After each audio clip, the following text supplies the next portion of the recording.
because we need to talk about Rachel Reeves. If it wasn't for, I called him Prince Andrew, he's no longer Prince. If it wasn't for Andrew, Rachel Reeves would be all over every front page. To its credit, she's still on the front page of the Daily Mail, which broke this story, Benedict, about her murky domestic rental affair. She's got a house in South London, family home, moves into number 11 Downing Street, as chancellors do, and she's rented this place out. Turns out she didn't get a landlord's licence. She said at first, well, nobody told me about it. Then suddenly they did tell her about it, but they didn't carry through. So her story, she says, oh, dear Prime Minister, nobody told me I needed a licence. I'm very sorry about that. Prime Minister writes back, oh, yeah, well, you've been so a model of honesty and integrity. Your apology draws a line over over this entire murky affair.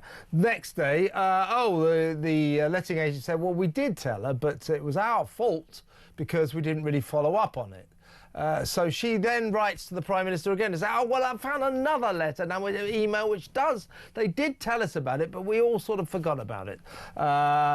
So he's written again to say, oh, well, your second apology and your second story proves what a fantastic person you are. We're drawing a line under it. I think what we're all saying is that when we break the law, we wish we had a Prime Minister to constantly exonerate us. She's getting special treatment, and I don't think she deserves it.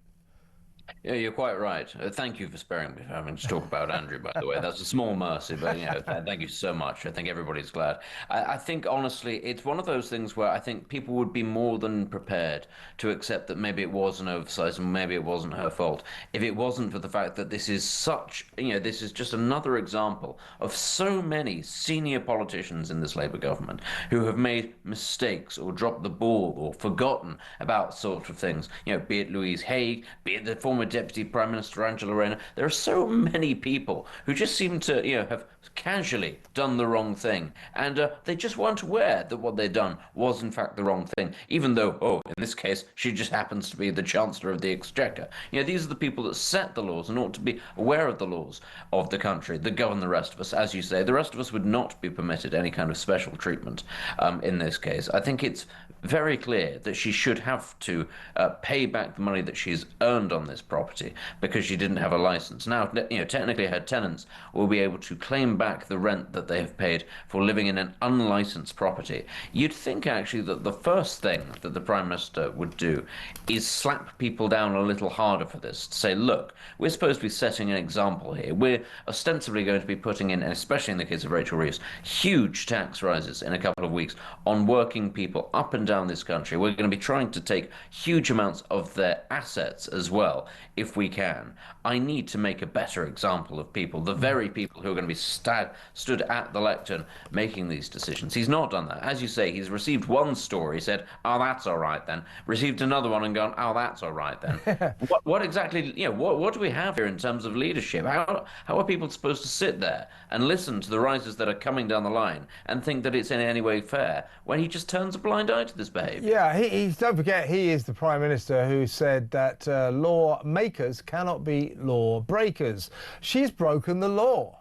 Also the murky thing about this is that she's changed her story. The first thing was, the thing is, nobody told us that we needed to buy this £900 landlord's licence. That's particular to Dulwich Council. But what it's about is to make sure that your property is properly fireproofed and safe and all that. It's fair enough, I guess. Quite why it costs 900 quid, that's another matter. But you know what local councils are like, always trying to rip us off. But then suddenly it's like, the letting agents go, well, we did tell her. Yeah, we did tell her, but it's our fault because we didn't really follow up on it. So she then says, we've now found another email that sort of changes my story. And it's a bit like, get your act together. And once again, I just think this looks like, well, funnily enough, two-tier justice. One rule for the Westminster elite and another rule for the rest of us. Yes, even if it is the letting agent that's dropped the ball on this, she should have followed up. She should understand, at the very least. Let's take the idea that this was all an innocent mistake.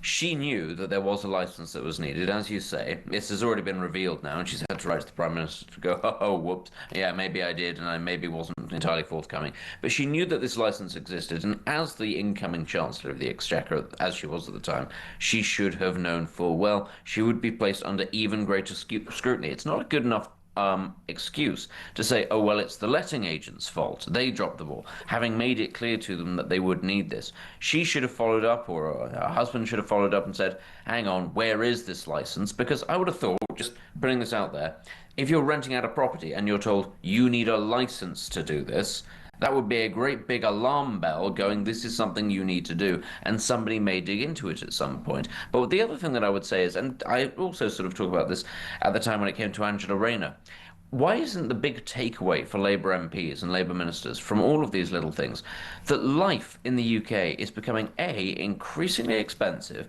and B, unnecessarily complicated for an awful lot of people just trying to live their lives? Why is it that the takeaway from any of these things is never, I've been caught out, me, a senior government minister, the Chancellor, the Housing Minister, the Deputy Prime Minister, even I have been caught out by these rules. Maybe we might want to change the rules for ordinary people. That's never the argument. It's instead just double down and make life more difficult, and we'll explain away as we go. And then they'll come up with their time-honoured phrase, lessons have been learned. Lessons are never learned.